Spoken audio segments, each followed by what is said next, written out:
Shalom. Saudara-saudara yang dikasihi oleh Tuhan Yesus, kita bersyukur dan berterima kasih karena pada hari ini kita bisa bersama-sama beribadah, memuji dan memuliakan nama Tuhan. Dan minggu-minggu ini adalah juga minggu-minggu pencurahan Roh Kudus yang bekerja, berkarya bagi gerejanya. Kalau kita membaca keseluruhan kitab Kisah Para Rasul, maka tokoh utama dari kitab Kisah Para Rasul adalah Roh Kudus sendiri. Roh Kuduslah yang mendorong, Roh Kuduslah yang memfasilitasi, Roh Kuduslah yang mendampingi, Roh Kuduslah yang menggerakkan, Roh Kuduslah yang mengarahkan apa yang harus diperbuat gerejanya.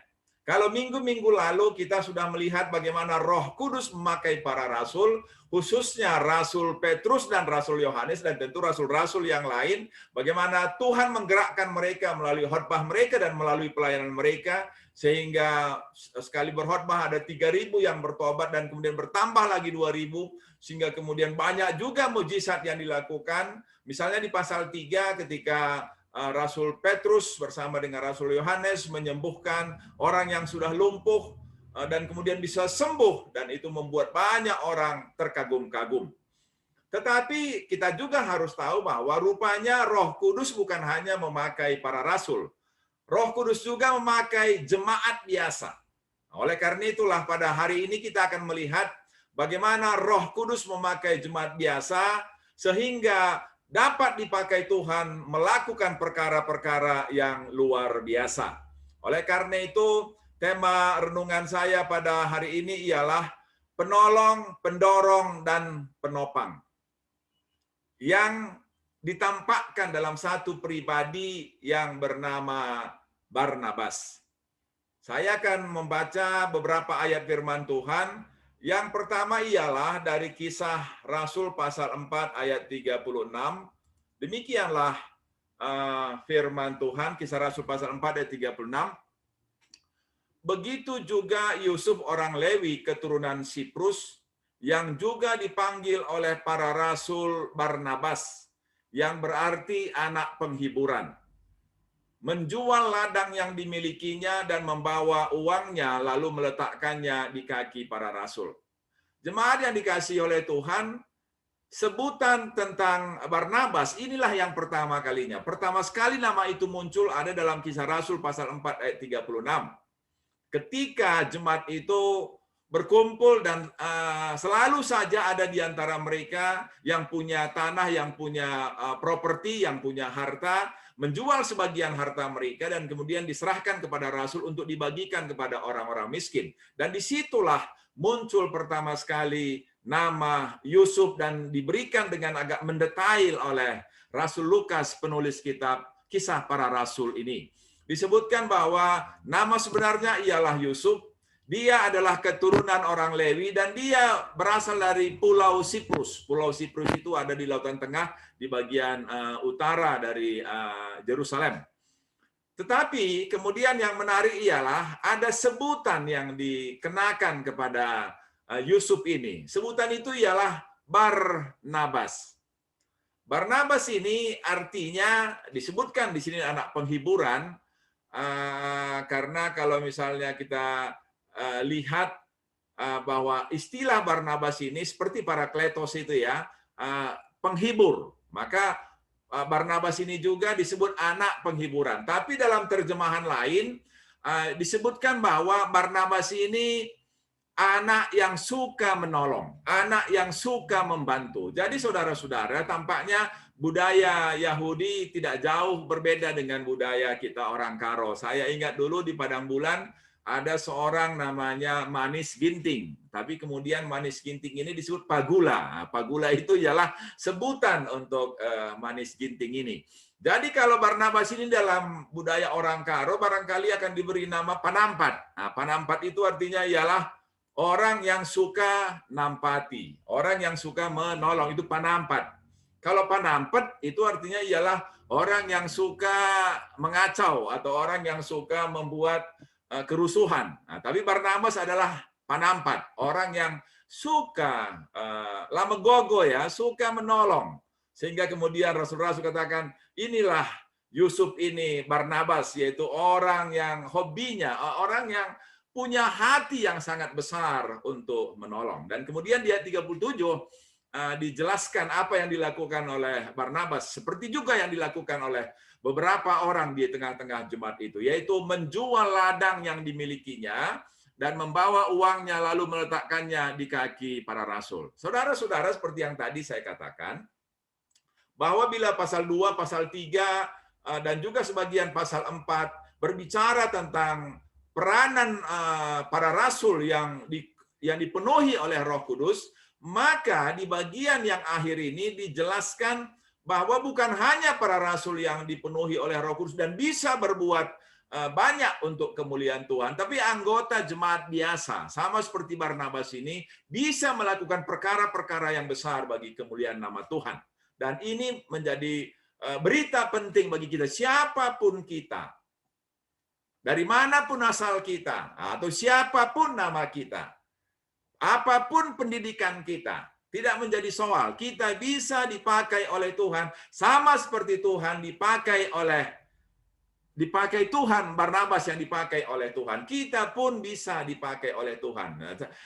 Tentu ya, mengapa hanya Barnabas yang dipakai, yang lain tidak dipakai? Ya, barangkali kita bisa menafsirkan bahwa Barnabas memberi dirinya dipakai oleh Tuhan, sehingga melalui dia banyak pekerjaan Tuhan bisa dilakukan.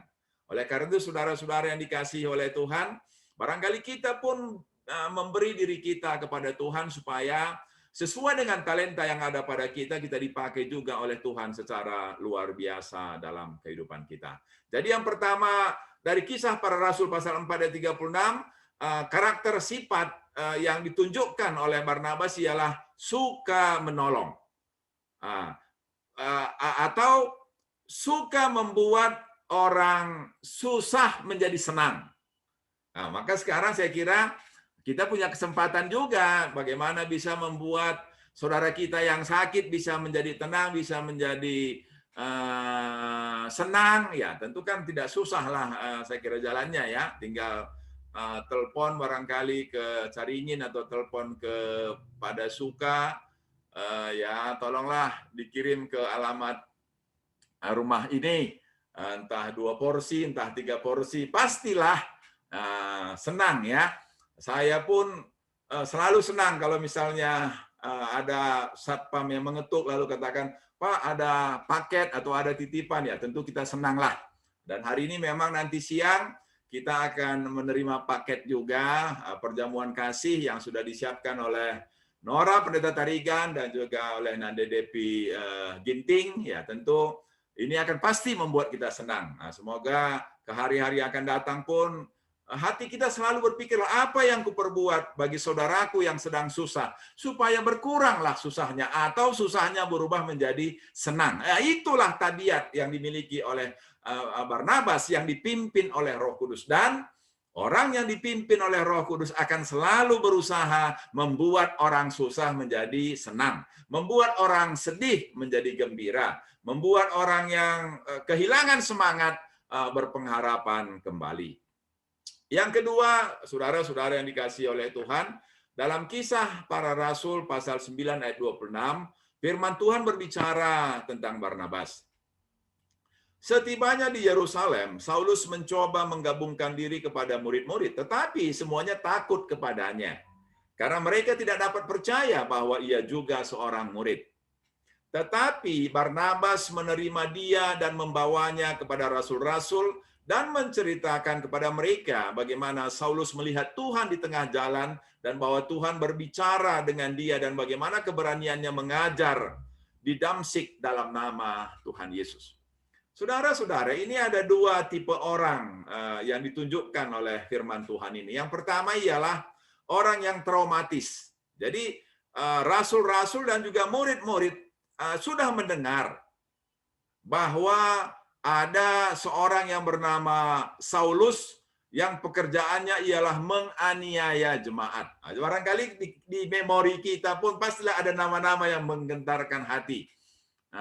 Nora sering katakan kalau misalnya kami berkendaraan, lalu di jalan itu ada orang berkerumun dengan pakaian tertentu, langsung timbul ingatan pada masa-masa yang lampau bagaimana tipe-tipe orang-orang berpakaian tertentu yang bisa membuat keributan atau bisa membuat kerusuhan. Maka itulah juga sekelompok rasul dan juga saudara-saudara yang ada di Yerusalem. Oleh karena itu ketika kemudian Saulus yang menjadi Paulus datang ke Yerusalem, mereka menolaknya dan mereka belum bisa percaya. Dan itu sesuatu yang lumrah dan sesuatu yang manusiawi. Tetapi, itulah yang firman Tuhan pakai kata tetapi. Tetapi Barnabas berbeda dengan semua rasul yang lain. Barnabas itu bisa melihat dengan hati, bisa melihat dengan pikiran yang jernih. Bisa melihat dengan tuntunan Roh Kudus bahwa seseorang itu sudah bertobat. Dan itulah yang dia lihat dari Paulus, bahwa Paulus sudah bertobat. Oleh karena itu dia mau menerima Paulus dan bahkan juga membawanya kepada rasul-rasul, merekomendasikannya, dan juga menceritakan kepada para rasul bahwa Saulus ini dulu, tapi sekarang sudah Paulus, dan dia sudah banyak bersaksi karena dia sudah bertemu dengan Tuhan di jalan menuju ke kota Damsyik, dan bagaimana dia sudah bersaksi di Damsyik. Nah, itulah yang diperbuat oleh Barnabas. Saudara-saudara, ini orang yang kalau dalam bahasa Karo itu, ini adalah orang yang perannya itu ngerakuti. Ya, ngerakuti itu artinya ialah orang yang bisa membuat perdamaian, orang yang bisa menggabungkan, orang yang bisa menyatukan. Nah, ini tipe pemimpin sebenarnya. Maka nanti kita akan lihat bagaimana kemudian orang-orang menyebut bahwa sebenarnya Barnabas ini adalah seorang pemimpin yang bisa menyelesaikan perselisihan, yang bisa ngerakuti. Ada orang memang punya bakat ngeributi, artinya orang yang sudah rukun, orang yang sudah damai, beloh kini arwanca rubat berpisah gitu ya. Tapi kalau Barnabas bisa membuat orang yang terpisah menjadi bersatu, dan itulah tandanya orang yang dipenuhi oleh Roh Kudus ialah bukan memisahkan, tapi yang mempersatukan, yang merakuti. Nah, makanya dalam gereja kita ya tentu banyaklah karakter, banyaklah biak-biak sifat-sifat kita, tetapi bagaimana supaya kita bisa melihat pada biak-biak itu ada sesuatu yang baik juga, dan kemudian kita bisa merangkul satu dengan yang lain supaya kita semua bisa bersatu untuk membesarkan nama Tuhan dan kemudian memuliakan nama Tuhan. Lalu yang ketiga, Bapak Ibu Saudara-saudara yang dikasihi oleh Tuhan, dalam Kisah Rasul pasal 11 ayat 22. Maka demikianlah firman Tuhan, saya bacakan ayat 22 sampai dengan 24. Maka sampailah kabar tentang mereka itu kepada jemaat di Yerusalem, lalu jemaat itu mengutus Barnabas ke Antiokhia. Setelah Barnabas datang dan melihat kasih karunia Allah, bersukacitalah ia. Dia menasihati mereka supaya mereka semua tetap setia kepada Tuhan. Lalu ayat 24. Karena Barnabas adalah orang baik, penuh dengan Roh Kudus dan iman. Sejumlah orang dibawa kepada Tuhan. Nah, saudara-saudara, di ayat 24 ini diberi makna bahwa, atau diberi tanda bahwa, atau diberi persamaan bahwa orang yang baik itu tanda dipenuhi oleh Roh Kudus dan penuh iman. Jadi orang yang baik itu menunjukkan tanda bahwa dia penuh dengan Roh Kudus dan dengan iman. Lalu yang kedua, dijelaskan juga bahwa dengan kebaikan Barnabas itu, maka sejumlah orang dibawa kepada Tuhan. Nah, jadi ini artinya ialah bukan hanya perkataan baik. Perkataan baik ialah Injil. Tapi juga perlu perbuatan baik. Maka dalam misi itu sering disebutkan bahwa pemberita Injil itu adalah juga pemberita. Jadi bukan hanya yang diberitakan, tapi pemberitanya juga. Pemberitanya juga harus hidupnya sepadan dengan Injil yang adalah kabar baik. Oleh karena itu, inilah juga yang menjadi dorongan bagi setiap kita. Nah, kalau kita barangkali masih nakal-nakal, masih membuat ada orang yang senang-senang jadi susah, atau masih suka mengganggu orang lain, atau masih senang mengucapkan kata-kata yang membuat orang lain tawar hati dan kecil hati, maka inilah waktunya kita bertobat dengan apa yang ditunjukkan oleh Barnabas ini. Biarkanlah hidup kita dipimpin oleh Roh Kudus, supaya kita menjadi pribadi yang baik. Dengan pribadi yang baik, maka orang akan datang kepada Tuhan dan percaya kepada Tuhan Yesus. Tetapi kalau kata-kata kita, sikap hidup kita masih belum baik, maka itu akan menjadi penghalang bagi orang untuk datang kepada Tuhan. Menjadi penghalang bagi orang untuk datang beribadah ke tengah-tengah gereja kita. Oleh karena itu, mari kita evaluasi diri kita. Kalau ada kita yang belum seperti Barnabas yang masih suka menyakiti hati orang lain, bertobatlah dan berilah diri saudara untuk dipenuhi oleh Roh Kudus. Supaya saudara memiliki karakter pribadi yang sama seperti yang dimiliki oleh Barnabas. Sehingga banyak orang kemudian datang kepada Tuhan. Kemudian yang keempat, Bapak Ibu Saudara-saudara yang dikasihi oleh Tuhan, saya membacakan firman Tuhan dari Kisah Rasul pasal 14 ayat 12. Demikianlah firman Tuhan. Barnabas mereka sebut Zeus, dan Paulus mereka sebut Hermes, karena ia yang berbicara. Dalam mitologi Yunani, Zeus adalah dewa tertinggi dan Hermes adalah juru bicara dewa-dewa. Jadi Paulus mereka sebut Hermes karena ia juru bicara tim kelompok yang memberitakan Injil itu. Sedangkan Barnabas disebut Zeus, pemimpin para dewa, karena lebih banyak diam dan tidak menonjolkan diri. Nah, jadi saudara-saudara, rupanya pemimpin itu bukanlah orang yang suka menonjolkan diri dan suka banyak bicara, tetapi ialah orang yang lebih banyak diam dan tidak menonjolkan diri, tetapi perannya sangat dominan dalam komunitas itu. Dia yang bisa menjadi penyelesai masalah dalam komunitas itu. Dan itulah sebenarnya peranan seorang pemimpin. Jadi saudara-saudara yang dikasihi oleh Tuhan, ini sangat menarik walaupun harus hati-hati kita tafsirkan.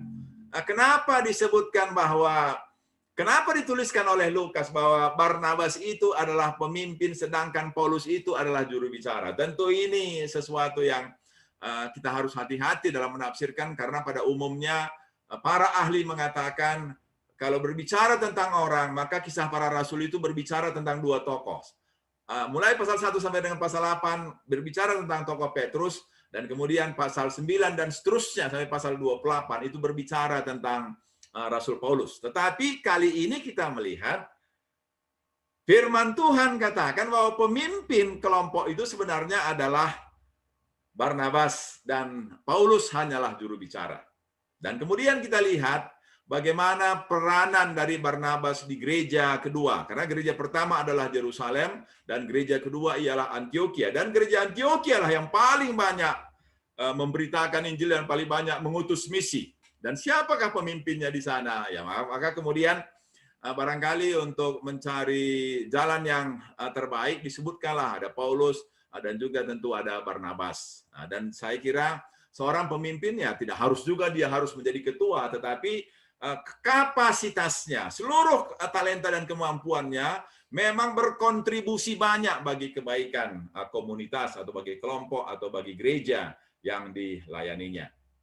Oleh karena itu, saudara-saudara yang dikasihi oleh Tuhan, hari ini kita belajar dari seorang anggota jemaat biasa yang bernama Barnabas, yaitu anak penghiburan yang suka menolong, tapi juga menjadi anak pendorong, dan juga menjadi anak penggabung, ya, anak yang pemersatu, yang bisa mempersatukannya. Dan yang keempat ialah seorang anak pemimpin, atau maksudnya seorang pemimpin, seorang yang bisa menjadi solusi bagi masalah-masalah yang dihadapi oleh gereja yang dilayaninya. Maka kemudian kita belajar apakah ini bersifat genetik atau memang sudah bawaan dari Barnabas sehingga dia punya banyak sifat yang baik untuk melayani di tengah-tengah gereja Tuhan.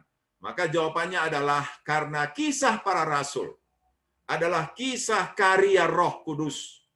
Maka kita pun bisa menyimpulkan kalau Barnabas bisa itu adalah karena Roh Kudus yang membuatnya bisa. Bukan bisa karena dirinya sendiri, melainkan bisa karena dia memberikan dirinya, dipimpin, dikuasai sepenuhnya oleh Roh Kudus, sehingga Roh Kuduslah yang memaksimalkan kemudian potensi-potensi yang dimiliki oleh Barnabas. Oleh karena itu, saudara-saudara yang dikasihi oleh Tuhan, tadi Nande Andi sebutkan yang mewakili jemaat, saya kira ya, yang mewakili jemaat itu kan disebut Nande Nathan lah, atau Nora pendeta Tarigan ya, yang disebutkan berinisiatif lah untuk menolong Nande Andi. Jadi saya kira kita harus juga terbuka lah. Belum tentu laki-laki yang memimpin gereja kita ini ya. Belum tentu misalnya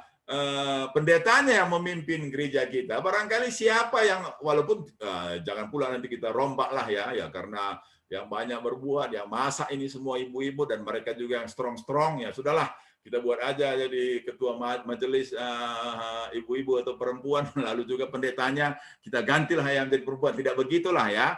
Karena tadi juga walaupun disebut Paulus Hermes dan kemudian Barnabas itu Zeus sebagai pemimpin, tetapi secara struktural tetap sajalah Paulus sebagai rasul, sedangkan Barnabas itu hanya seorang anggota jemaat biasa, tetapi banyak kapasitas, banyak potensi yang dimilikinya. Dan kalau bisa misalnya tadi disebutkan Nora pendeta Tarigan, berarti semua ibu-ibu yang lain juga bisa, semua kaum bapak juga bisa, lalu anak-anak muda juga pasti bisa. Nah, saya kalau bicara tentang anak muda kan mungkin salah satu yang bisa kita sebutkan kan Gio Sembiring ya, entah apalah yang kita sebut namanya Gio Sembiring ini, karena ya kalau sudah ada transportasi, ya sudah ada nanti pengiriman perjamuan kasih, maka akan ada Gio, Nathan, kemudian ada Pira, ada Sophie atau ada Pigri. Nah, tapi dua Gio dan Nathan ini kan orang yang tidak banyak bicara juga, tetapi mereka bisa banyak berkarya di tengah-tengah gereja kita.